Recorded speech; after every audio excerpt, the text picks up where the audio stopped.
नमस्कार, मैं हूं आपके साथ मयंक। देखिए, बड़ी खबर मिडिल ईस्ट से। अब्राहम लिंकन यानी अमेरिका का एयरक्राफ्ट कैरियर अब आ गया है व्लादिमीर पुतिन के निशाने पर। बिल्कुल ठीक सुना आपने, पुतिन ने अब्राहम लिंकन को लेकर सीधा अमेरिका को वार्निंग दे दी है।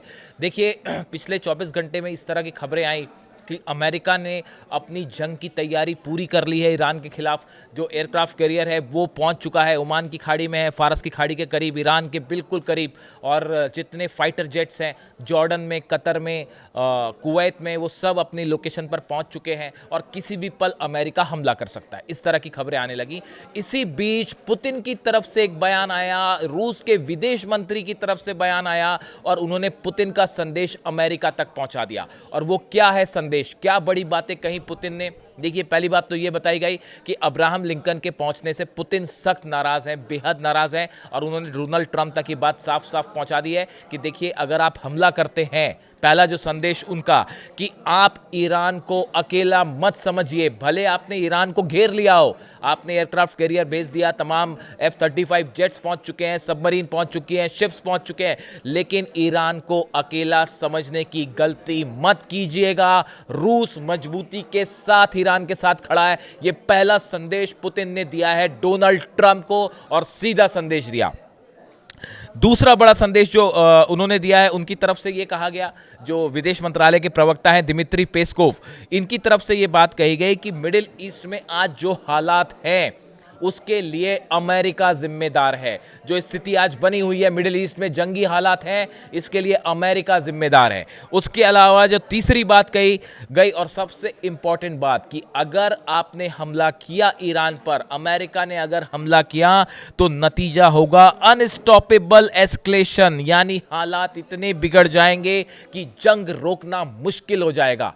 इस अनस्टॉपेबल एस्केलेशन का क्या मतलब है? मतलब यह है कि इतनी ज्यादा जंग बढ़ जाएगी कि वो फिर कंट्रोल नहीं हो पाएगी। इसका मतलब यही है कि अगर आपने ईरान पर हमला किया तो रूस इस बार ईरान की मदद के लिए जंग में कूद पड़ेगा। ये संदेश जो है, इस तरह का संदेश पुतिन की तरफ से दे दिया गया है अमेरिका को, डोनाल्ड ट्रंप को। देखिए, कल शाम के जो करीब 5-6 घंटे थे, उसमें अचानक इस तरह से खबरें चल पड़ी कि बस अब स्ट्राइक हुई, तब स्ट्राइक हुई, ईरान पर अब हमला हुआ, तब हमला हुआ।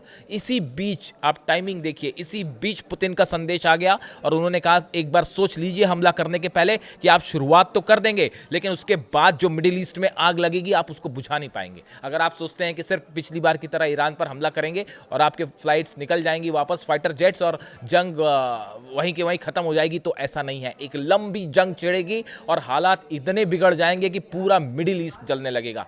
ये संदेश पुतिन की तरफ से दिया गया। देखिए, पिछले कुछ दिनों में जो डेवलपमेंट्स हुए, ये क्यों कहा जा रहा है बार बार कि रूस इस बार जो है वो ईरान की पूरी मदद करेगा, और अमेरिका भी इस बात को जानता है। जिस तरह से ईरान ने आईसीबीएम टेस्ट किया, और आईसीबीएम टेस्ट करने के लिए पुतिन ने अपना एयर स्पेस दिया, रूस का एयर स्पेस दिया, और उसको क्रॉस करते हुए 7,000 किलोमीटर का ट्रेवल करते हुए डिस्टेंस आईसीबीएम जो है वो साइबेरिया में जाकर गिरी।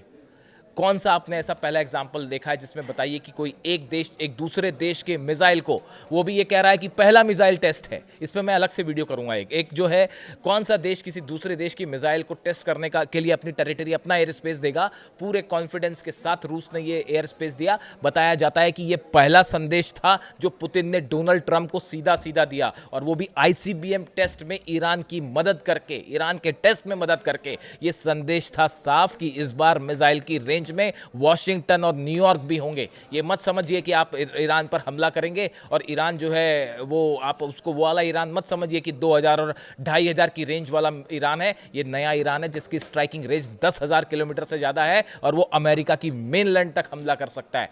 ये संदेश था जो रूस की तरफ से और ईरान की तरफ से अमेरिका को दिया गया। ये पहला मौका था जब बिना एक शब्द कहे पुतिन ने ये बात जता दी थी साफ साफ कि हम ईरान के साथ खड़े हैं, ये आईसीबीएम टेस्ट के दौरान। और अब जो है ये कहा जा रहा है, जब इस तरह की खबरें आई कि कभी भी स्ट्राइक हो सकती है, ठीक इसके पहले पुतिन का बयान आया और उन्होंने साफ कह दिया कि ईरान को आप अकेला मत समझो, हम साथ में खड़े हुए।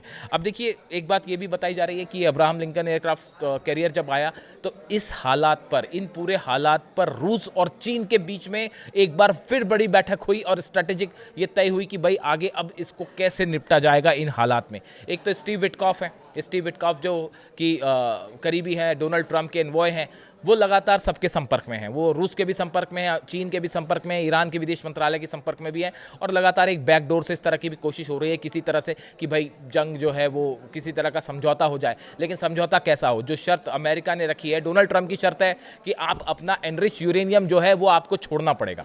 अब आप सुनिए, ध्यान से समझिए इस बात को। डोनाल्ड ट्रंप ने पहले कहा था कि हमने ईरान के तीनों परमाणु ठिकाने जो है वो तबाह कर दिए, ऑब्लिटरेटेड वर्ड का इस्तेमाल किया था, पूरी तरह से तहस नहस कर दिया है। और अब कह रहे हैं कि जो एनरिच यूरेनियम है वो आपको छोड़ना पड़ेगा। यानी कि आप पहले या तो गलत बोल रहे थे या अब गलत शर्त रख रहे हैं। जब एनरिच यूरेनियम ईरान के पास है तो फिर पिछली बार तबाह क्या किया था? कुछ नहीं तबाह किया था, वो सबका सब गायब हो गया था वहां से। तो वो कह रहे हैं कि आप एनरिच यूरेनियम छोड़ दीजिए, जिसके लिए ना अली खामनी साहब तैयार होंगे ना ईरान तैयार होगा। आप कह रहे हैं कि आप मिसाइल प्रोग्राम रोक दीजिए, long range ballistic missile Iran रोक दे, इस बात के लिए IRGC तैयार नहीं होगी, ईरान तैयार नहीं होगा, अली खामनी साहब तैयार नहीं होंगे, ईरान की जनता तैयार नहीं होगी। ऐसी सूरत में आप कह रहे हैं कि आप किसी तरह का यूरेनियम एनरिचमेंट ही मत करिए, पूरा जंग इसी के लिए छिड़ी हुई है, और ईरान कह रहा है हम संप्रभु देश है, हम क्यों छोड़ दें एनरिचमेंट। तो ये 3-4 जो शर्तें रखी है अमेरिका ने, जिसको लेके स्टीव विटकॉफ कोशिश कर रहे हैं, लेकिन ये कतई मंजूर नहीं है, किसी को मंजूर नहीं है, ना ईरान को मंजूर, ना रूस को मंजूर, ना चीन को मंजूर। तो ये किसी सूरत में इसको लेकर जो है वो सहमति नहीं बन पाएगी। अब आप देखिए, हमले करने से रूस और इस पूरे क्षेत्र में रूस की क्या भूमिका होगी और क्या असर पड़ेगा। अगर अमेरिका ईरान पर हमला करता है, यूक्रेन से जंग खत्म होने की जो थोड़ी बहुत संभावना है वो भी हमेशा के लिए खत्म हो जाएगी। जो यूरोप और रूस के बीच में एक प्रकार से जो जंग छिड़ी हुई है यूक्रेन और रूस के बीच में, और लगातार कोशिश कर रहे हैं डोनाल्ड ट्रंप की किसी तरह से ये समझौता हो जाए। अगर ईरान पर हमला किया तो इसका मतलब है वो यूक्रेन के साथ सीज फायर की जो थोड़ी बहुत संभावना है वो भी हमेशा के लिए खत्म हो जाएगी। बात नंबर 1। बात नंबर 2, ईरान को हारने नहीं देगा रूस, ये भी तय बात है। अगर ऐसी हालत पहली बात तो कभी होएगी नहीं, क्योंकि ईरान ने इस बार इतनी ज़बरदस्त तैयारी करी है, हर एक कदम पर आगे है। उस पर हम अलग से फिर कभी चर्चा कर लेंगे। लेकिन अगर आप शॉर्ट में ही सुनना चाहें तो ये अब्राहम लिंकन को लेकर 4 स्तर की, 4 लेवल की तैयारी जो है, 4 फोल्ड तैयारी बताई जा रही है ईरान की। एंटी शिप मिसाइल्स तैनात कर दी गई हैं फारस की खाड़ी में, जिसमें बड़ी मदद चीन और रूस ने अपनी मिसाइल्स देकर भी करी हैं। जो कार्गो शिप्स आए और कार्गो प्लेन्स पहुंचे तेहरान, वो क्या लेके आए थे, उसको लेकर कहा जा रहा है कि एंटी शिप मिसाइल्स जो है पूरी फारस की खाड़ी में ईरान ने तैनात कर दिए हैं। उसके पीछे जो है जितनी सबमरीन्स हैं, फतेह सीरीज़ की और गदीर सीरीज़ की, वो सबमरीन सब फारस की खाड़ी के लिए निकल गई हैं और बहुत ही कम डिस्टेंस पर खड़ी हैं एयरक्राफ्ट कैरियर के सामने। इसके अलावा फतेह 2 100 से ज़्यादा, मैं बता चुका हूँ आपको, 100 से ज़्यादा फतेह 2 मिसाइल्स जो है उसका निशाना ही सिर्फ अब्राहम लिंकन है। और चौथे नंबर पे बताया जा रहा है कि सैकड़ों ड्रोन तैयार हैं शायद, और वो हमला करने की पूरी स्ट्रैटेजी तैयार है। 4 फोल्ड जो है रणनीति ईरान ने तैयार कर रखी है, और पीछे से मदद कर रहे हैं सैटेलाइट रूस और चाइना के। और इतना ही नहीं, इंटरनेट सर्विस भी प्रोवाइड कर रहे हैं, वो उसमें भी अलग मदद कर रहे हैं। यानी इतना आसान नहीं है जैमिंग करना भी अमेरिका के लिए, जैसा वेनेजुएला में हो गया था। उसके बाद आप ये देखिए कि अगला जो बड़ा पॉइंट है कि अगर जंग हुई और रूस मदद करता है तो जंग लंबी चलेगी। ऐसा नहीं होगा कि वो F-2 बॉम्बर्स आए, 3 जगह बम गिराए और निकल लिए। इस बार ऐसा नहीं होगा। अगर आपने हमला किया तो फिर आप लंबी जंग के लिए तैयार रहिए, जैसे इराक में हुआ, जैसे अफगानिस्तान में हुआ, जैसे वियतनाम में हुआ। और तीनों जगह क्या नतीजे हुए पूरी दुनिया जानती है। तो रूस का इन्वॉल्वमेंट मतलब लंबी जंग देखिए चल रहा है यूक्रेन के साथ अब भी, और उलझे हुए हैं वहाँ सब के सब। वैसे ही अमेरिका भी उलझ जाएगा एक और जंग में।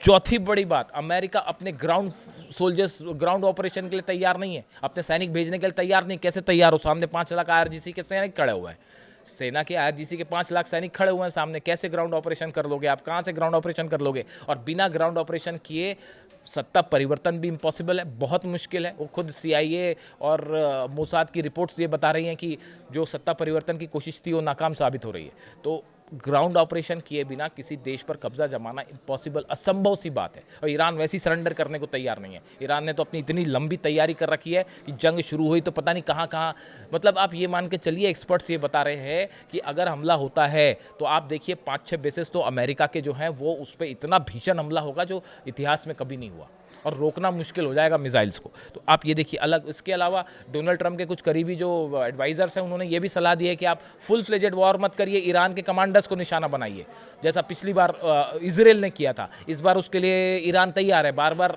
एक जैसी गलती नहीं होती। तो ईरान उसके लिए भी तैयार है कि अपने कमांडर्स को कैसे बचाना है, और अगर किसी कोई कमांडर शहीद भी होता है तो उसके बदले कौन टेक ओवर करेगा वो नाम भी अभी से तय कर दिए गए, यानी उससे जंग पे कोई फर्क नहीं पड़ने वाला, उसकी भी तैयारी हो चुकी है। और देखिए सबसे अहम बात कि इन पूरे हालात के बीच में ईरान ने अमेरिका के हर धमकी का जवाब एक कदम आगे बढ़ के दिया है। अपनी सेना के स्तर पर जवाब दिया, मिसाइल्स के स्तर पर जवाब दिया है, डिफेंस सिस्टम के स्तर पर जवाब दिया है, आईसीबीएम के स्तर पर जवाब दिया है, यानी एक कदम अमेरिका से ज़्यादा एग्रेसिव रहा है ईरान, जिसके चलते ये संभावना अगर अमेरिका हमला करता है, और ऐसे में रूस और पुतिन का जो संदेश है कि ईरान को आप अकेला मत समझिए, ये डोनाल्ड ट्रंप को सीधा सीधा संदेश है कि अगर आप वेनेजुएला समझने की गलती मत करिए, और अगर आपने यहाँ ऑपरेशन किया तो एक लंबी जंग होगी जिसमें पूरा मिडिल ईस्ट झुलसेगा। ऐसा नहीं है कि सिर्फ ईरान झुलसेगा, उसकी आँच सऊदी अरब तक भी जाएगी, कतर तक भी जाएगी, बहरीन तक जाएगी, कुवैत तक जाएगी, इराक तक जाएगी, सीरिया तक जाएगी। और इसराइल का जो होगा, हम तो इसराइल की बात ही नहीं कर रहे, अभी जंग जो है वो ईरान और अमेरिका के बीच चल रही है।